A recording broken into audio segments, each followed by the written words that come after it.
Rob, good morning. Okay, middle class, tax cuts, maybe we get a deal. I mean, I guess it's surprising. Maybe the Dow's not up, the futures anyway, more than 73 points right now. What has been behind this rally? With 7 straight days of gains for the major market average after a lot of people were sort of predicting, we're done in August. Well, Brian, I think all the volatility and the sell-off days that we saw in August were probably a bit overdone. And I think as we continue on with negotiations between the U.S. and China, even though recently those negotiations have appeared to be positive, we'll probably get some more twists and turns there, and it wouldn't surprise me if there's another disappointment in the negotiations and we see another round of volatility. But I think it's just been more positive views of where we stand with those negotiations recently. Are you in the camp that we're going to get a deal eventually? Because I'm starting to know some people that are basically like, hey, maybe we never get a deal. Maybe it's going to take until the next White House attendant or occupant before any kind of a deal happens. Brian, there's some huge issues in the intellectual property area. Yeah, Section 301. That's the fight. That's the main. That's the big sticking point. And I don't know if we're ever going to solve those.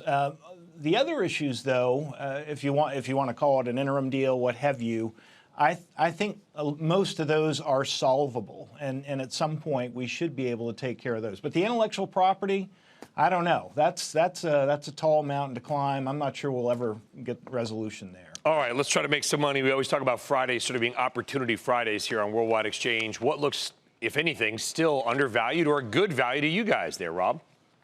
So, Brian, a big part of my thesis has been with the Fed in rate cut mode that the dollar is going to tend to trend down from here. So that should help big cap multinationals over small cap stocks. Should also help for U.S. investors, overweighting the international space as well. And then in the individual sectors of the S&P 500, financials, consumer staples, technology, they all look very attractive right now. What looks unattractive? So the flip side of that, and when I look at sectors of the S&P 500, I'm really looking at 3 things. I'm looking at good valuations. I'm looking at good technicals. I'm looking at visible earnings growth. That's in the 3 sectors I mentioned that are positive. Those are the 3 best that I see right now. The flip side of all that, where those factors don't look so good, energy, industrials, and telecom. And I know energy's been such a beaten down sector this year, but it just doesn't look very promising. Is there any hope for energy? I mean, the stocks are trading at these incredibly low valuations. Some of them are down 60 and 70% in 12 months. I mean, oil's at 55. It's not at $25 a barrel.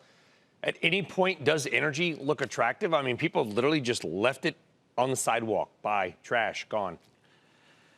I think at some point it becomes, just from a valuation standpoint, it becomes attractive. But we don't seem to be there quite yet.